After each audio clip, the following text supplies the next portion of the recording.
Today's speaker is John Stivers. John has a bachelor's degree in forest management from the University of Arkansas at Monticello.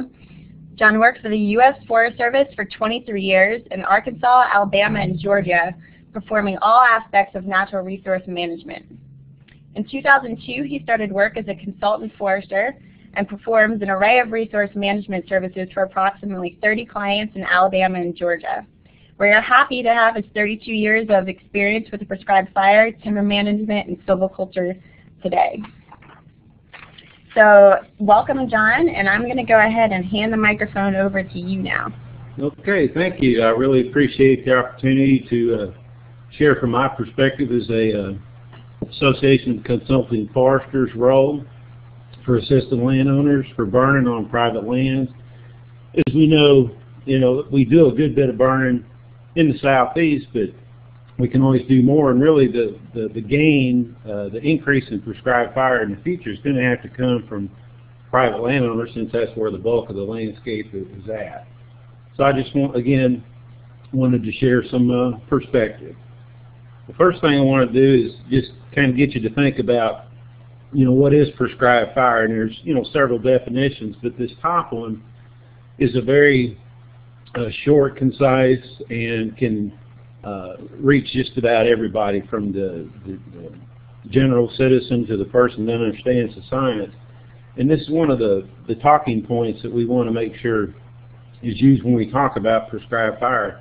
Basically, we want to emphasize that it is a safe way to apply a natural system, a natural process that ensures ecosystem health and reduces wildfire risk. That says a lot in a very short way.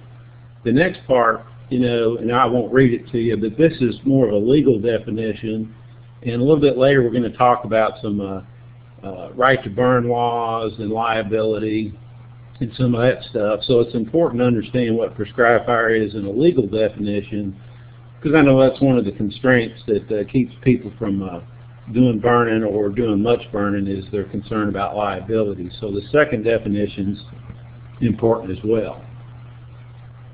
Of course, a lot of different applications of prescribed fire. This is kind of what we think of as practitioners. It's set under controlled conditions to achieve a certain result. And I also like to use this slide because it really, to me, from what I see as a licensed forester in Alabama and Georgia, these types of stands, these young pre-emergent stands, loblolly slash, shortleaf pine, and including longleaf, there's a huge amount of pre-emergent pine out there that is not treated with fire. And I personally love to put fire in a stand as early as I can. I typically burn stands when I don't really go by age, but as soon as they get 12 to 15 feet tall and maybe a ground line diameter of 2.5 to 3 inches for non-longleaf species, I'm going to put a match to it, because I like to get these fuels reduced early to encourage some ground cover and reduce wildfire risk. So again, this is a lot of ground that could use fire that's currently a lot of people aren't touching. They'll wait till the stands are 15 or 20 years old, and I believe you can start burning most stands when they're anywhere from 5 to 6 years old. So this is a real opportunity. The next thing I wanted to mention, again, what I just call resource objectives for prescribed burning. Another way of thinking this is, why do we burn? A lot of times people might ask, well, why do we do this? And again, there's a lot of different purposes.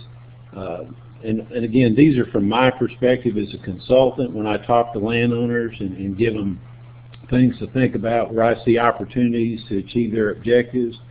And this first category, again, is very underutilized.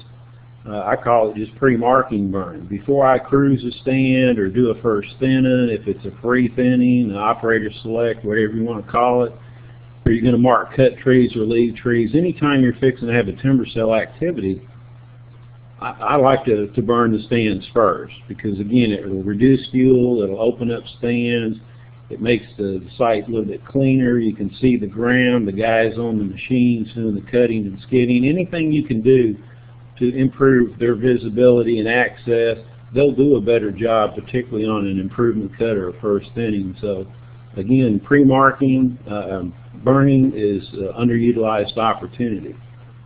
And a lot of these are dual benefits. You know, you can burn for pre-marking, you're getting a hazard fuel reduction benefit as well. The next two are kind of interchangeable: control of undesirable species and timber stand improvement. These are types of burns. Again, I'm not going to go into a lot of detail because most people are practitioners and they get it. But these are underutilized categories. Another thing I always like to say is, you know, every day is a burn day. Get people challenged to think outside the box and realize that there's just about every month out of the year there's an opportunity to achieve a resource objective. And typically for control of undesirable species, that often means growing season, warm season burns, particularly late in the year, August, September, October windows. Timber stand improvement could be something as simple as having a 2 or 3 year old stand of longleaf pine that's starting to have a lot of loblolly and encroach on it. And you know, the resource objective is to rogue out the loblolly. So you might, you know, want to send a screaming head fire through that young stand to keep the loblolly burned out without impacting the longleaf. So that's a type of timber stand improvement. Thermal thinning, reducing pine stocking in young stands, things like that. Obviously, site preparation for natural or artificial regeneration is a big category, and hazard fuel reduction. These are probably the two categories that the bulk of the dormant season prescribed fire-treated acres in the southeast fall into. Threatened, endangered, and species habitat improvement, whether it's plant or animal. Wildlife habitat improvement, burning to improve habitat for quail, deer, turkey, and other terrestrial species. Some insect and disease control.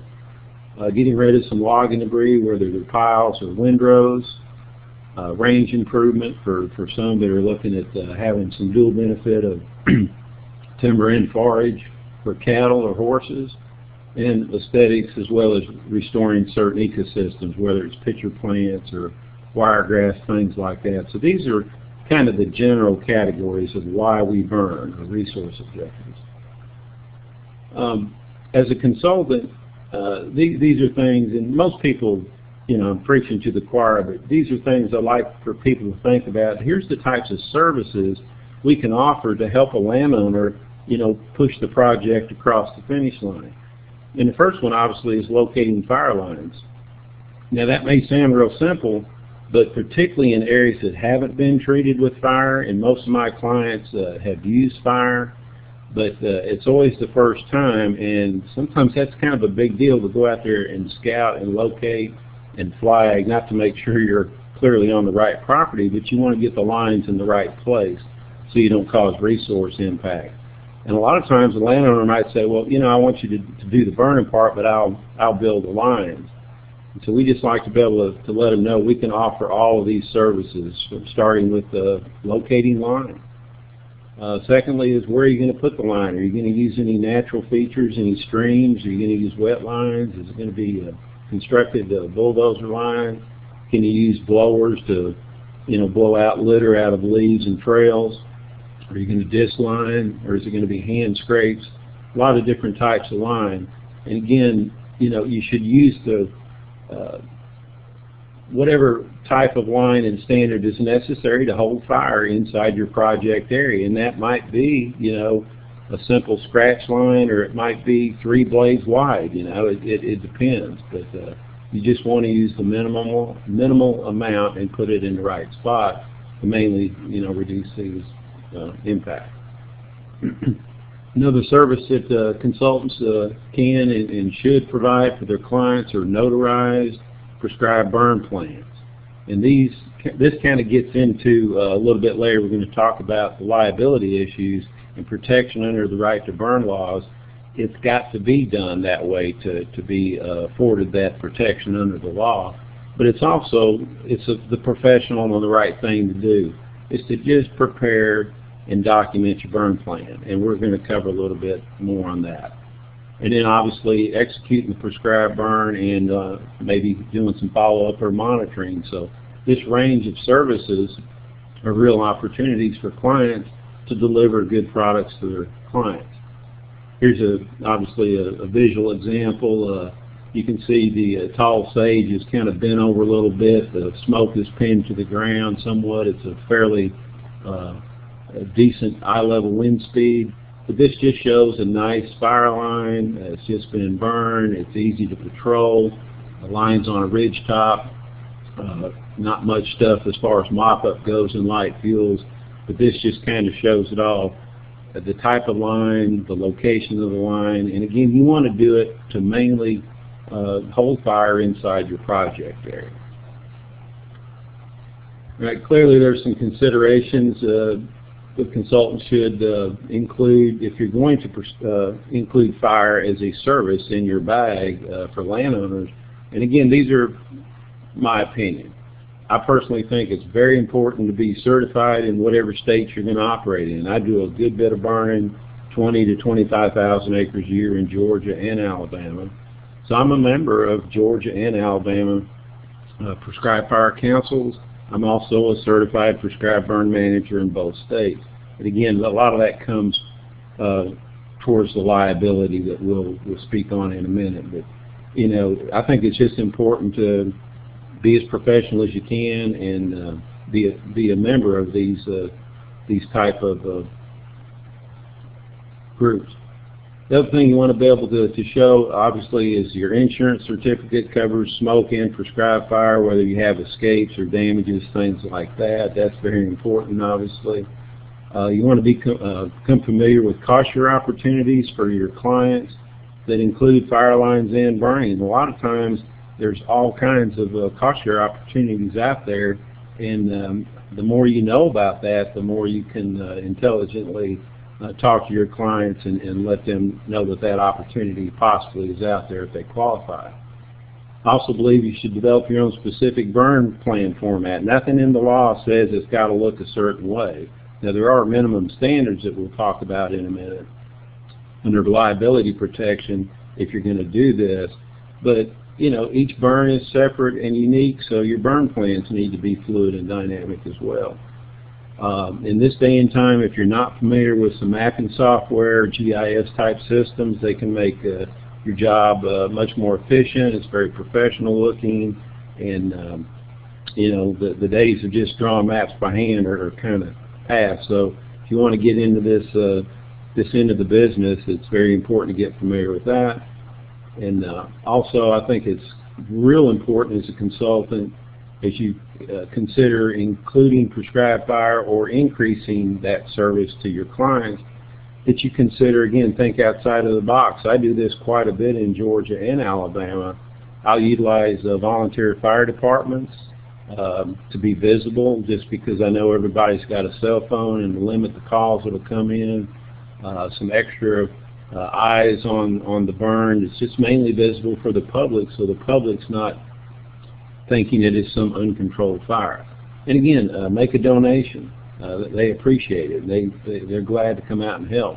And I also use off-duty sheriff deputies in some counties to get the motoring public. They may not respect my signs that I have up about prescribed fire ahead, etc., but if they see a cruiser and blue lights and a peace officer, then they'll slow down. Also, you know, like to encourage people to, as consultants, to get as much experience and confidence every opportunity you can. You know, burning is an inherently dangerous business, and if you don't get a knot in your stomach every time you get ready to drop the match, there's something wrong with you. I've been doing this 32 years, and I respect it, I understand it, I'm confident and very experienced. However, I respect it, and I just want to make sure I continue to gain as much experience as I can. You should always be on the conservative end. Don't be too aggressive. If you live by the sword, you'll die by the sword. Be conservative and be professional. Again, good fire lines in the right location will mitigate most problems. I've known a lot of people that's had autos, and a lot of times it's from inadequate fire lines or lines that's just not in a good spot. So if you start with good lines, do mop up as you construct lines, take down snags, push fuels back away from the lines, just simple prevention that can save you a lot of grief. And then, particularly as a consultant, you want to deliver high quality work. If you have satisfied clients, they're going to want you to do it again 2 years later, 3 years later, whatever the return interval is. And then you're going to get referrals to other clients. Do thorough planning, have contingencies, break your burn blocks into smaller pieces as you prepare them. Just kind of take things down in an orderly sequence as you're doing the work on the day of the burn. Clearly have reliable personnel and equipment. If you have sorry people and sorry equipment, you're probably going to have some problems. And then lastly, take plenty of pictures before, during, and after. You know, pictures are great, and also you never know if you might need them for a record. They're good for monitoring tools, and particularly later if someone wants to allege something didn't go right, pictures are pretty easy to do. Okay, as you're developing prescribed burn plans for landowners, here's steps that I found to really help me. And again, I do this a lot. I can't tell you off the top of my head how many different burns I do a year, but it's probably well over 100 projects throughout the year. And I found that over time, these are the steps that help me be more efficient with my time. Obviously, if you start off with some good analysis with aerial photography and topographic maps, even before you put boots on the ground, that can tell you a whole lot. Again, today with GIS and mapping software, there's no excuse not to be able to pull down a county-wide photo or topo and do some analysis before you make a site visit. And then clearly go visit with the landowner and look at things such as the past fire history, if there's been any, fuel types, these other considerations that you can read. Those are very important to know because you're going to be writing a burn plan, and you want to develop your fire objectives to meet that resource objective. So you need to know all of this information, and personal observation is always better than just taking somebody's word for it. Again, you also want to see, well, what's the reason the landowner wants to burn? What's that resource objective? Because that's your resource objective, and you want to be able to write a fire objective. What kind of weather and fire outputs do I want so I know I can achieve that objective? So ask them, what do they want to do? And, you know, keep it simple. Just stay focused on one primary objective. Don't try and, you know, put 10 different things for the purpose of the burn. Again, offer options so you can enhance efficiency and reduce risk. The landowner might say, well, I'd like to do it this way, and you'd say, well, have you thought about if we put our line over here, if we burn to here, that could improve this or reduce your exposure here. Again, they would appreciate you as a professional to think outside the box and come up with the most efficient and least risky project for them.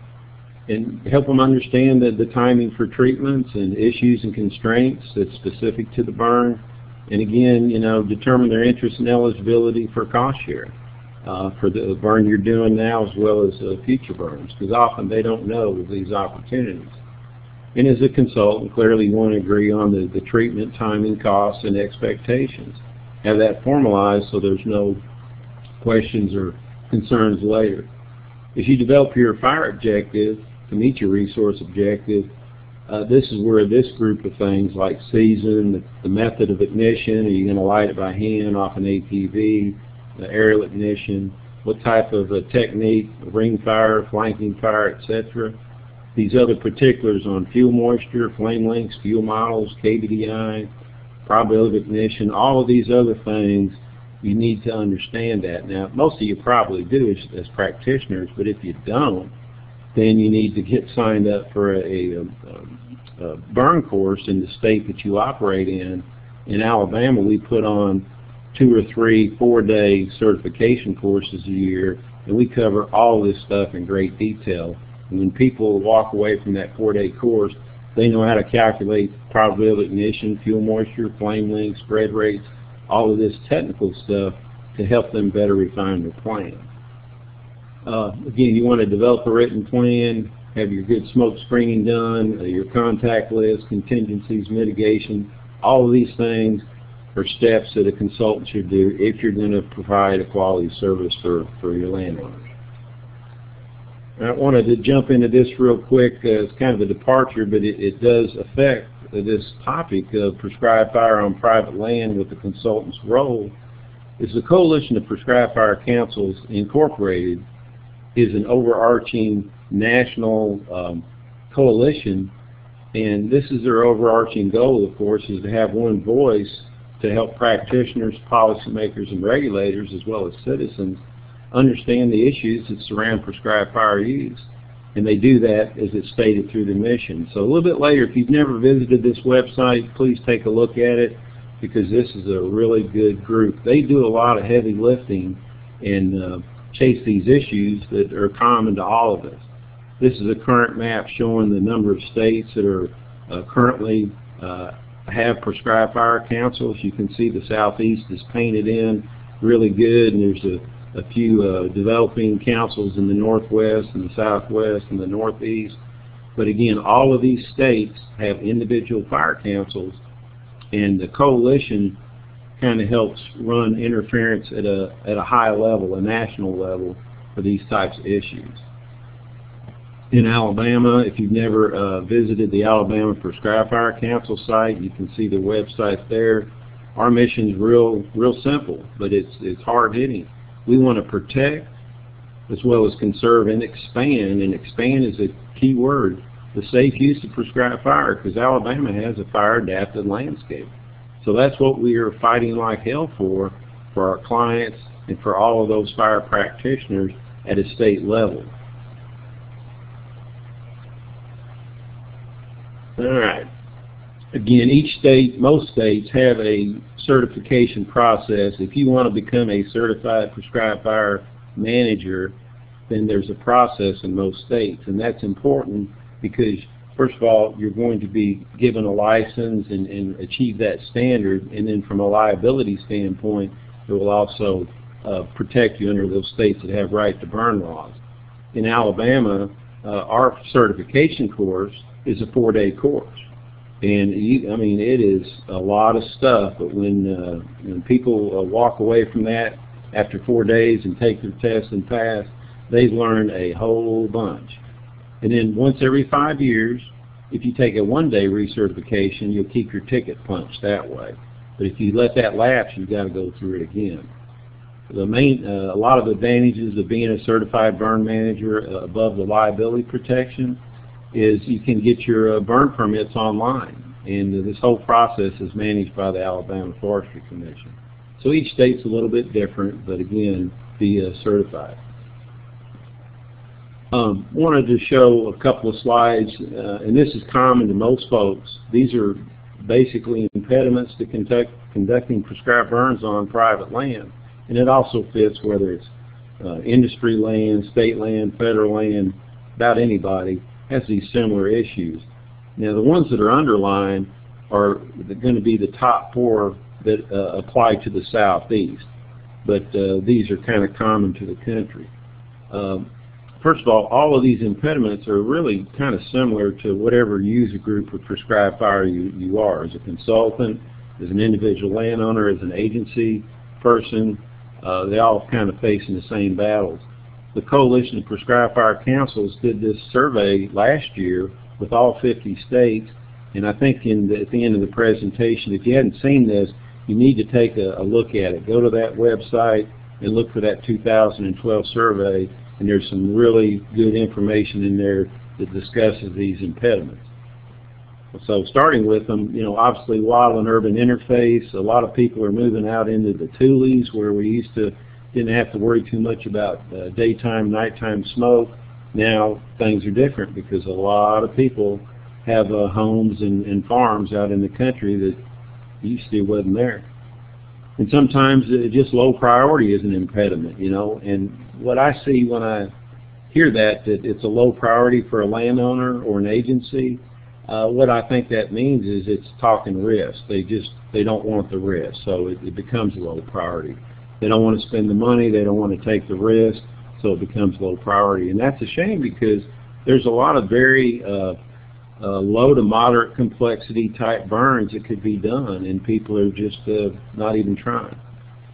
There may be legal or policy issues, you know, ordinances and local things that from a legal or policy standpoint can prevent people from wanting to burn. And then obviously liability, that's underlying. That means it's one of them that's common to the southeast. That's a biggie. Insurance is also an impediment. A lot of people, particularly consultants, say, look, I'm not getting into that game because I don't want to deal with the insurance premiums. I don't want to take that risk. And again, there's fixes to all of these things. Public perception, that's a biggie also. You know, the public just doesn't get it. Why are we out there dropping the match? So we have opportunities to tell our story there. Air quality, capacity, and weather are the other ones that are the biggies that are limits to prescribed fire use in the southeast. And when it's talking about capacity with people, equipment, or training, it means really lack of people, lack of equipment, lack of training. The capacity to do more isn't there because the experienced people are getting long in the tooth. We're not bringing on some good experienced young practitioners, whether you're NWCG, talking that with the task books, etc. That's a hurdle. But again, all these things can be fixed. The weather's a biggie. Obviously, weather's a fluid situation. There's times that you just can't burn because the wind's in the wrong direction or the atmospheric mixing heights are wrong or the dispersion. And then obviously the last one is resources. A lot of times it's just limited funding or there's high implementation costs, and that's a barrier for people to burn.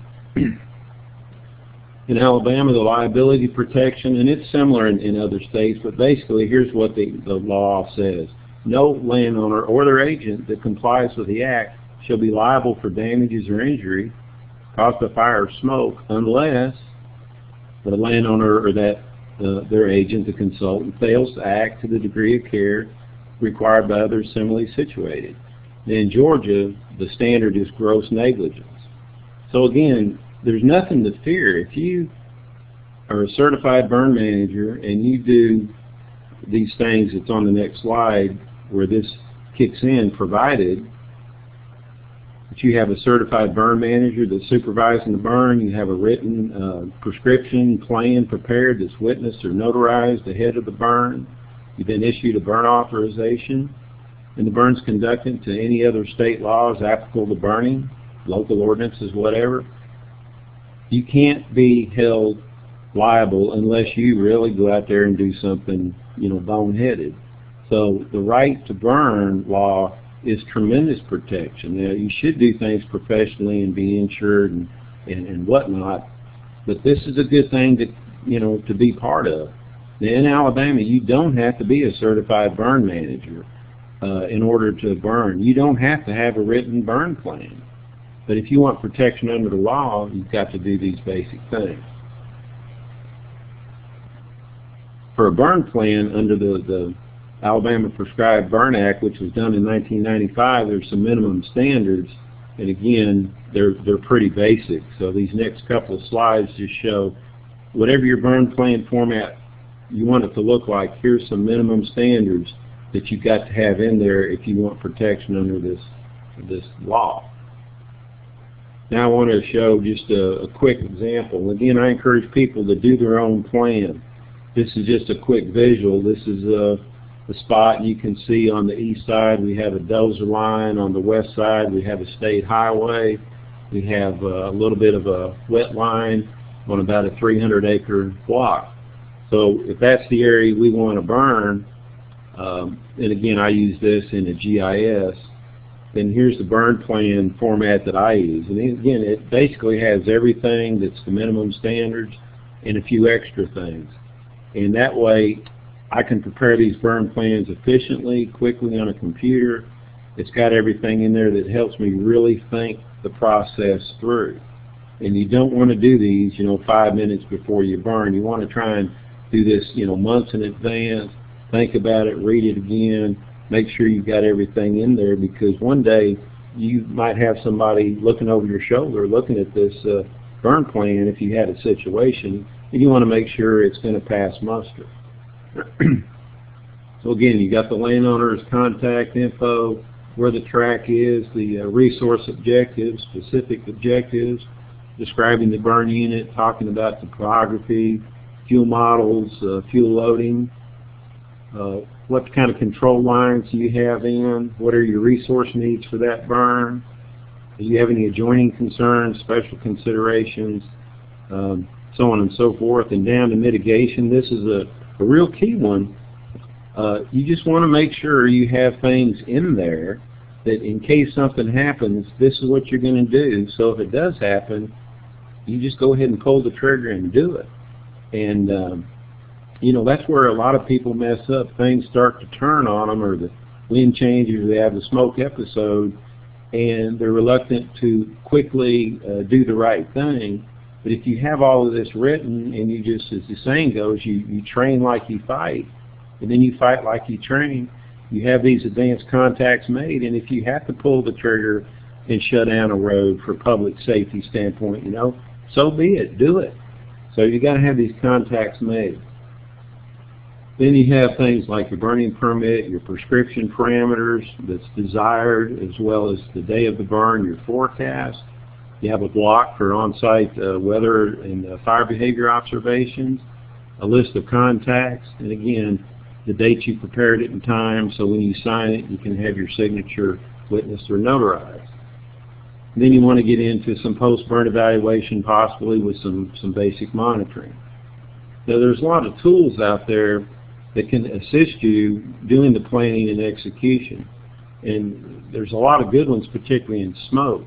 With this slide here, if you go to this particular website with the high-resolution modeling consortium, you can do simple smoke screening, V-smoke, or possibly run the PVP models. So there's a lot of tools out there that can help you, you know, do a little more detailed smoke monitoring for your particular burns. There's also photo series guides. Again, here's another website that these are like pictures that show fuel conditions and fuel loadings where the scientists have went out and clipped and weighed stuff so they know the 1 hour, 10 hour, 100 hour fuels, the loading. Those things are very useful, so that's a good tool to use. You obviously want to use some kind of a drought index to make sure you're not going to step on your poncho by going out and doing a burn when it's way too dry. So Key Firearm Drought Index, KBDI, is a very good tool to use. It's very site-specific, so you can look at these publications, learn how to do local calculations, or just go to certain websites for starters and look at the conditions across the board. There's also fire behavior tools. Behave is a good one. And here's a slide that gives some websites, and this is where you can take things a little bit farther and actually make some runs and predict flame lengths and spread rates based on fuel models and weather inputs, so you know in advance what you could expect the fire to behave. And then this Appendix B is basically the Behave model without the computer attached. It's just a pocket guide where you can make these predictive type things in the field. Learn how to calculate fuel moistures, dial down winds, calculate probable ignition, and use spread models, fuel models to calculate spread rates and flame lengths. Then obviously you should try and record some kind of weather on the ground, use some on-site weather observations. Take time to record these observations. There's nothing that says you got to take them. Nothing says you have to take them hourly, but it's a professional thing to do to document these weather observations on your burn plan, because you might need that one day. Again, some other tools, some websites, fire weather forecasts, there's all sorts of stuff. There's no excuse for not utilizing these tools that are available. If you want to do some monitoring, you don't have to. You know, I just say keep it simple, particularly for a client. As a consultant doing clients monitoring, this isn't federal stuff. They don't need detailed information, but we want to make sure we meet the objectives. So I use this as an example. If you're going to burn a 5-year-old loblolly stand and your objective is fuel reduction, well, how do you know if you achieve that? You know, this is your plan, this is the area, here's your weather inputs, and you go out and you do the burn. How do you know if you achieve it? Well, you want to keep it simple, so you might just state that, you know, you want to reduce surface fuels by 3/4 across the site and keep scorch under 50%. It can be that simple, that common sense, but that's fairly easy to observe and to measure. So here's a young stand, and obviously we know the type of day you'd want to do this in. It's a cool, damp, overcast day, high humidity, low air temperatures, moderate to low wind speeds. Mainly we know we want to keep a flame length under 2 or 3 feet, and so we could achieve that. But by stating that monitoring, we can better visually see if we've met that or not. So again, document that on your burn plan, take pictures before, during, and after. Again, based on your fire objective, before and after burn, what do you want to monitor? Don't make it hard, keep it simple. All right. This is another thing that, from my perspective, this is where I think we need to direct some research or some assistance, whether it's from the coalition, Joint Fire Science, somebody up the line. This will help all user groups for prescribed fire. We need better fuel consumption model validation. At some point, the air quality regulators are going to apply certain emission standards based on tons per acre of fuel consumed, and until we can better show them under certain prescription parameters, here's the consumption, they're going to assume every acre we burn, we're out there burning 10 or 12 tons per acre of fuel, and that's just not the case. So we're going to need that, because it's going to help give better numbers with regard to air quality impact. We need a lot more information concerning human dimensions and public acceptance, how to win their hearts and minds. We need the public to understand there's going to be a consequence for not applying fire in these systems. Again, continue to refine smoke predictive models. We need to work on liability. We need affordable rates. We need the insurance industry to understand what we do and the types of risks. We need to improve on capacity, as well as continue to refine our predictive weather services. Because remember, there is a consequence for our actions, and there's a consequence for not doing the work. This is obviously South Georgia when conditions were extreme. You can see in the foreground you have seedlings, saplings, young pulpwood on up to saw timber. Stand replacement fire is not a natural fire regime in that part of the world, but that's what you'll get when you walk away and let those kind of fuel models, those southern rough systems, get more than 4, 5, 6 years of age. They're very volatile, and when you get a fire on the wrong day, it's going to be a stand replacement fire. It's going to take everything out. I welcome landowner involvement. I like them to be on the burn when they're doing it, if they want to be. Obviously, I want them to understand from A to Z so they know what all we deal with. It's much more than just going out there and dropping a match. So many people think that's all there is to it. And obviously, you want to maintain control of the burn. You need to know where people are so nobody's wandering around, including the landowner or their guests. I like to give opportunities to landowners to get a little stick time on a drip torch. I'm not going to send them across country, but I want them to get used to that. And then give them a copy of all your burn plans and documentation. This is a client of mine in Chambers County. This is a 15-year-old stand. It was a pre-marking burn. We thinned this stand about 3 weeks after we burned it, but it hadn't been burned in 15 years since it was planted. So we let the landowner just make a little run through there, and he had a good time, but it helped him appreciate, why we were doing that type of burn under those conditions, and he enjoyed that. In closing, I just want to share these. These are the Code of Ethics for Prescribed Burners, and this is from the Georgia Prescribed Fire Council. They have 14 canons. And being a member of the Georgia PFC, I just wanted to go over these because it kind of recapitulates everything we've talked about. And these are the right things to do. If you're going to be a member of a professional organization or you want to be professional, there should be some canons or ethical things to guide you so you can be above reproach. People respect what you do. So in terms of fire, getting trained is very important. If you're not trained, you need to get trained. Be certified in whatever state that you're in. Prepare and follow your burn plan. Always obtain proper burn authorization. Know and follow burn laws and regulations in Georgia. Be a good neighbor. Notify your adjoining landowners before you burn. You don't have to, but you know it's the right thing to do. You don't want your neighbor to come home and then see all of this black and smoking right next to his property. He's going to get a little excited. Now, you're not getting his permission, but you just want to let him know what you're going to do that day. And he may not like it, but that's okay. But don't surprise him. Obviously, practice good smoke management because it's your baby from the time you light it until it's out. Minimize public impact because if we don't, we're going to get regulated. Again, be conservative. Maintain a reasonable margin of safety. Don't ever take shortcuts when you do planning or execution.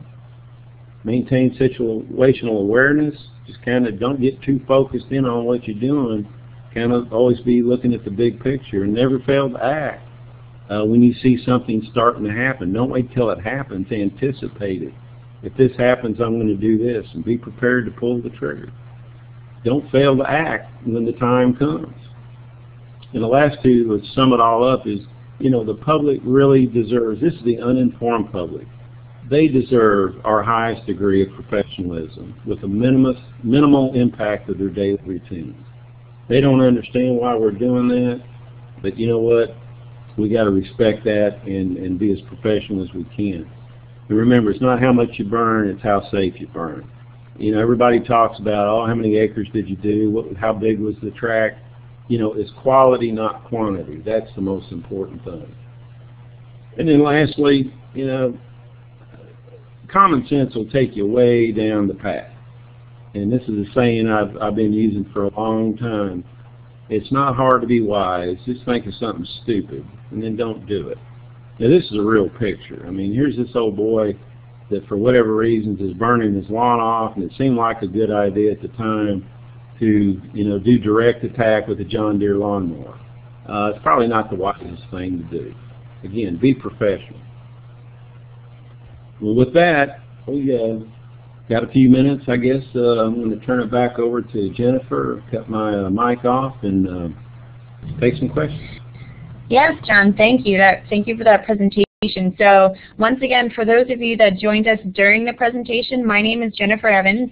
I'm an extension assistant at North Carolina State University Extension Forestry, and this webinar has also been supported through the Southeast Regional Partnership for Planning and Sustainability. You just saw a great presentation by John Stivers, and at this point we would like to take the time left in the hour to address questions from the audience. So as the host, I'll attempt to moderate the questions that have been entered into the chat box. If you have a question or comment, please go ahead and type it into the chat box at the bottom of your screen now.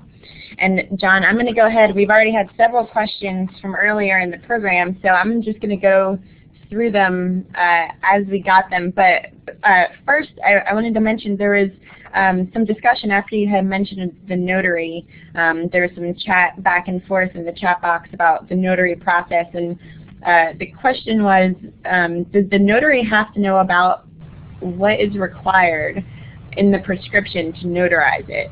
And there are several people that from different states have different rules, so just wanted to clarify that.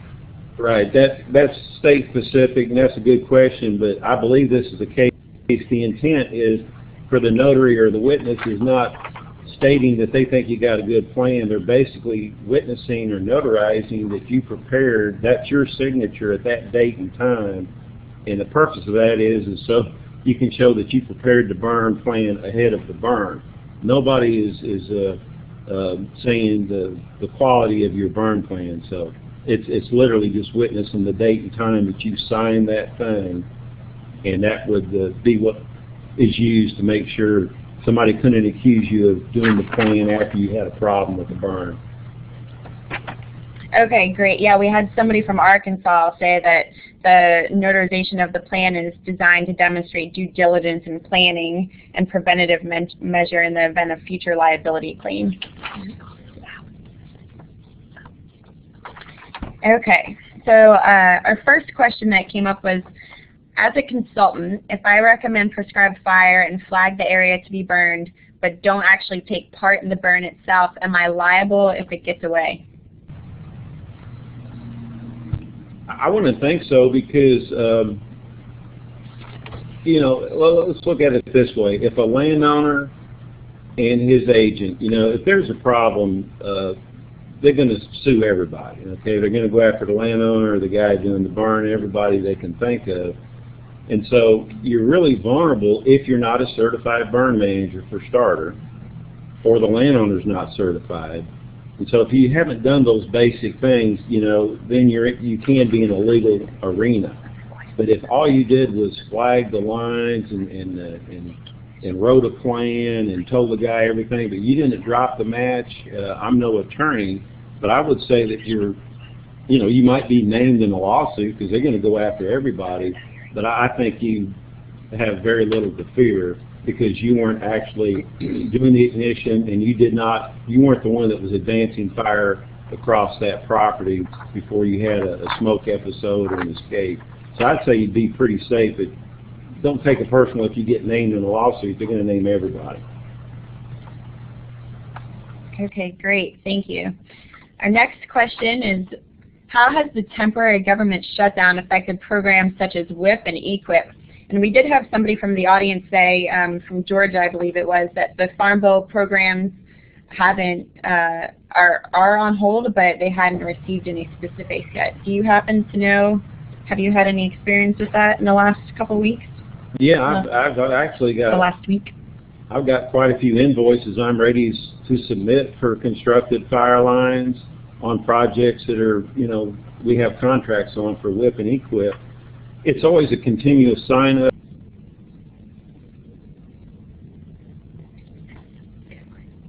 And so the intent is for a consultant to do the paperwork and be patient. It may take 6 or 8 months to find out that you're approved and you get funded. But, you know, go through the process. But right now with the furlough, it has affected their ability to process payments on approved contracts because I can't send my invoices, but that'll go away pretty quick.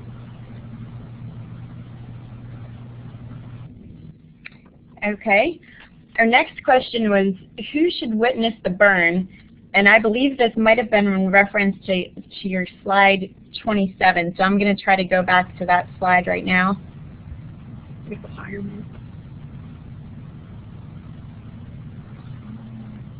Right. Okay. I think it was actually, you know, probably anybody can witness, and it doesn't have to be a notary. Yeah. But the thing is, when you're getting your signature, the time and date that you sign that, anybody can witness that, hey, Joe Blow signed this on such date at such time. It could be your wife, it could be your children. You know, it would probably look better if it was arm's length. It doesn't have to be a notary. I personally use a notary because I've got access to one that's 200 feet from my office, and to me that looks more professional. But the legal standard is it just needs to be shown that you prepared that burn plan ahead of the burn. And so again, it can be anybody, a family member, but it probably wouldn't look as good, but it's not going to change anything. Just make sure it's witnessed or notarized. Okay, great. Our next question is, you had mentioned the photo series in one of your slides, and so the question is the photo series sufficient to estimate fuel loading, or do you suggest taking measurements on site? And we did have somebody from the audience suggest taking measurements. What are your thoughts on that? Use it as a starting point. Question is, you had mentioned the photo series in one of your slides.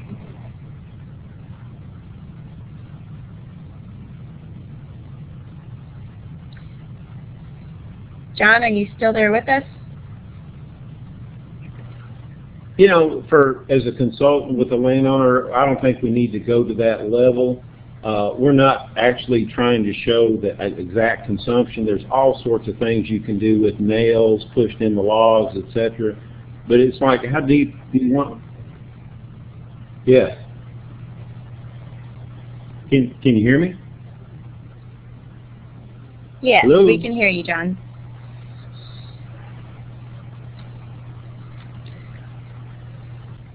Can you hear me? Yes, we can hear you.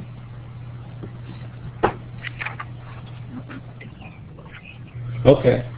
To me, I'd let the feds spend their money to get the pointy-headed science out of it. I just would not do that on private land. But the photo series guide is a good start to get an idea of fuel loading. Okay. Thank you. I apologize to anybody if there's a delay in what you're hearing right now. We're having some technical difficulties. But John, our next question is, has anyone used the Interagency Fuel Treatment Decision Support System? And what are their thoughts on it? And we did have some feedback from the audience. Have you had a chance to use that system?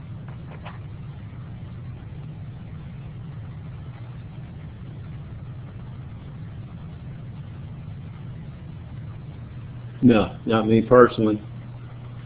Okay, we'll go ahead on to our next question then, which is, what type of staff and equipment do you keep on site during the smoldering phase if you get organic soil burning?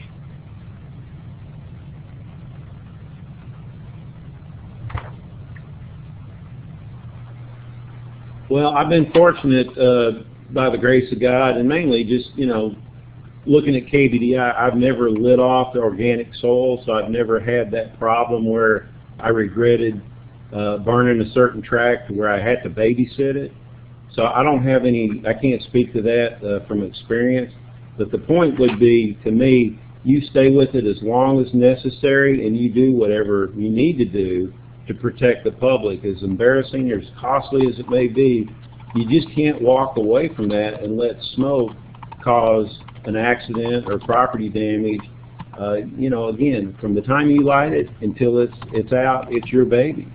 I'm lucky that the longest I probably ever babysitted a burn was probably 18 hours. Okay, great. And just going back to the last question that I asked about the Interagency Fuel Treatment Decision Support System, I did want to mention that Alan Long had said that that program has been field tested across a variety of audience but has not been released yet. So just for everybody's reference to that. Okay, our next question is a 20-acre site too small to get a certified professional to supervise a burn? No. Now, it may cost, may be on a per unit price higher, obviously, but I would suggest to a landowner, I don't care if you're burning 5 acres or 500 or anything in between, if you don't want to do that, engage a licensed, insured, professional person and have them help you with that process. But just realize the cost per acre for them to manage that from A to Z is not going to be the same as if it was a 500 or 600 acre burn. Just economy of scale. Okay, great. I think we do have a couple more questions, but I'm just going to ask that if we don't mind, the people who had asked those questions, if you want to email John specifically, we're running out of the time of our hour here, so his email is at the top of this slide right now. If you just want to email him questions, and John, if you don't mind answering those for everybody, we're going to go ahead and wrap up our presentation right now. So thank you so much for your presentation today, and we'd like to thank everybody for joining us today. For those of you, we hope that this webinar is useful in your fire management and fire research programs. If you'd like to hear about our future webinars and programming from the Southern Fire Exchange, please join their email list, which is shown on the slide here, southernfireexchange.org. You can also follow them on Twitter, Facebook, or LinkedIn. And then you can also see the remainder of our upcoming webinar series posted here as well.